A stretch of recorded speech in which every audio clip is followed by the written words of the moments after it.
రాష్ట్రపతి ఎన్నికల్లో ఎన్డీఏ అభ్యర్థి సిపి రాధాకృష్ణన్ విజయం ఖాయమంటున్నారు టీడీపీ ఎంపీ శ్రీకృష్ణదేవరాయ. సిపి రాధాకృష్ణన్కు అనుకూలంగా క్రాస్ ఓటింగ్ జరగవచ్చు అంటోన్న ఎంపీ లావు శ్రీకృష్ణదేవరాయతో మా Delhi bureau chief Krishna face to face.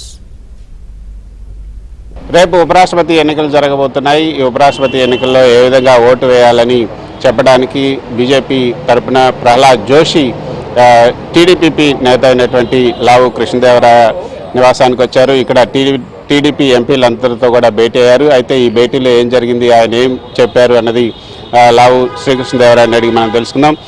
లావు శ్రీకృష్ణదేవరాయ గారు ఏం చెప్పారు, ప్రహ్లాద్ జోషి ఎట్లా జరగబోతుంది రేపు?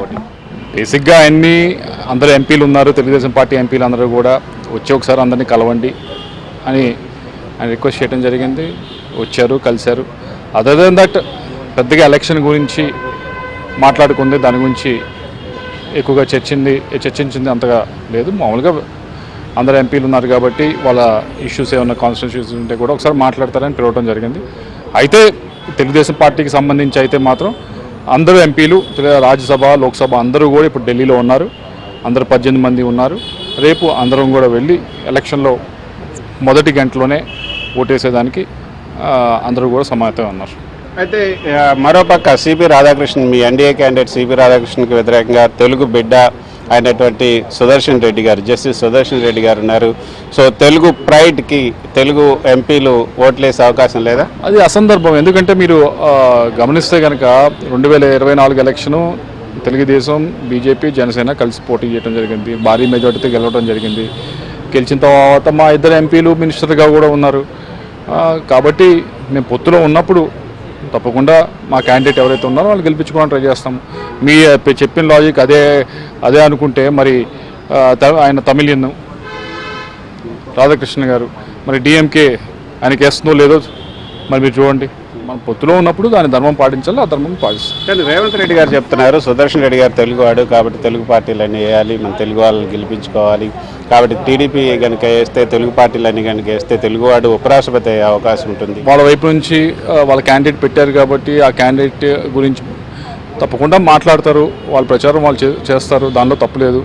కానీ తెలుగుదేశం పార్టీ ఇందాక చెప్పినట్లు మేము పొత్తులో ఉండి పోటీ చేయడం జరిగింది. మేము గవర్నమెంట్లో ఉన్నాం, భాగస్వాములు.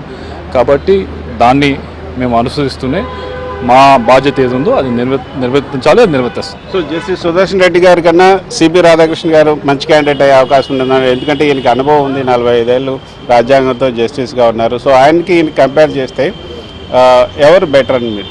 ఇద్దరిది బ్యాక్గ్రౌండ్స్ అనేది కంప్లీట్లీ డిఫరెంట్. ఒకళ్ళు జ్యుడిషియల్ నుంచి వచ్చిన వాళ్ళు, ఒకళ్ళు ఏమన్నా కింద నుంచి గ్రౌండ్ నుంచి పొలిటికల్ లైఫ్లో వచ్చిన వారు.